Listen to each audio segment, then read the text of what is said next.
வாழ்வை கவிதை தொகுப்பாயாக்கலாம். அஞ்சல் வழியே எல்லோருக்கும் அனுப்பலாம். வானத்து மேகமாய் நாம் சேர்ந்து போகலாம்.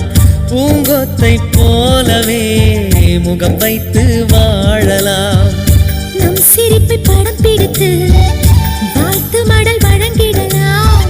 நூற்றாண்டை தாண்டியும் நம் பெயர் நாளை நிலைத்திடலாமே.